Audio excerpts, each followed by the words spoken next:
ditahan-tahan. Lagi-lagi ya, perlakuannya tidak adil untuk wanita. Yang satu bernama Nikita Mirzani dan yang satunya lagi bernama Paula Verhoeven. Diperlakukan dengan tidak adil ya. Komnas HAM, Komnas Perlindungan Wanita, tolong dong kita berbicara yuk, sama-sama yuk, semuanya yuk, rapatkan barisan yuk. Ini ada 2 perempuan loh yang udah mendapatkan ketidakadilan ini.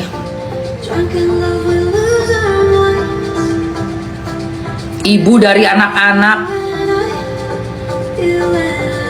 Yang satu dipermalukan dengan berita hoaks lagi. Tidak terbukti adanya perselingkuhan, nggak ada. Tapi itu dibacakan seolah-olah seperti terjadi. Padahal tidak ada, itu untuk Paula Verhoeven. Yang satunya dimasukkan, begitu aja ditahan di sel. Sementara bukti yang dilampirkan itu pun ilegal, bukti rekaman suara. Privasi loh, pelanggaran UU ITE pasal 32. Bagaimana bukti yang tidak layak bisa dijadikan alasan buat menahan seseorang WNI yang bernama Nikita Mirzani? Lanjut terus penahanannya, lanjut terus. 2 wanita ini harus sangat mendapatkan perhatian dari Komnas Perlindungan Wanita. Aku menghimbau dengan sangat, juga mungkin untuk para wanita-wanita yang ada di DPR juga, mohon banget, yang mempunyai kuasa ya, yang lebih dari saya lah. Saya cuma bisa bicara aja, tapi sangat memperhatikan gitu loh, sangat miris. Ini yang Paula, yang tadi Nikita Mirzani ya, itu pendapat para lawyer. Dan ini adalah bagaimana Paula juga mendapatkan hal yang sangat tidak mengenakan ya. Sangat-sangat tidak mengenakan sama sekali. Bahkan sekarang Paula sudah menuntut, alhamdulillah, diperpanjang 30 hari sampai tanggal 1 Juni tahun 2024. Anda kalau tanya kenapa, itu boleh karena itu amanah di dalam KUHP. Jadi apabila sebuah tindak pidana dengan ancamannya 9 tahun ke atas, 9 tahun ke atas, panjang penahanannya, tapi beda yang melakukan penahanan. Kalau 20 hari itu yang menahan adalah penyidik, dalam hal ini polisi, 40 hari adalah jaksa. halo Koko Hiro.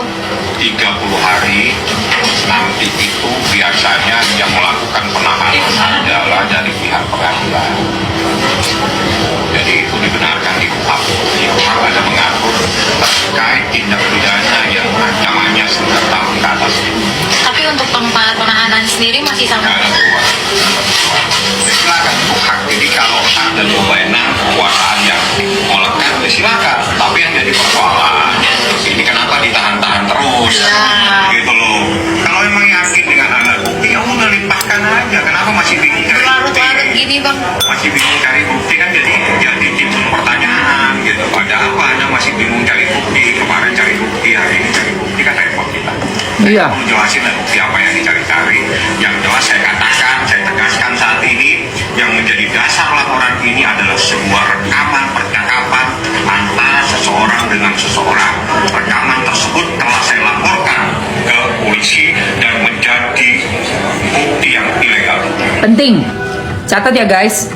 Jadi oleh pengacaranya Nikita Mirzani, laporan kepada polisi dan bukti yang dilaporkan ya, yang diduga melakukan tindakan pidana dengan merekam percakapan pribadi tanpa seizin, sepengetahuan dari yang direkam dan disebarkan, dijadikan barang bukti, itu sudah dilaporkan dan barang bukti tersebut adalah ilegal.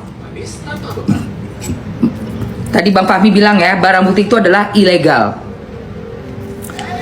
Jadi apabila barang bukti itu ilegal, apakah masih bisa ditahan seseorang yang dilaporkan dengan barang bukti yang ilegal? Itu pertanyaan saya. Coba mungkin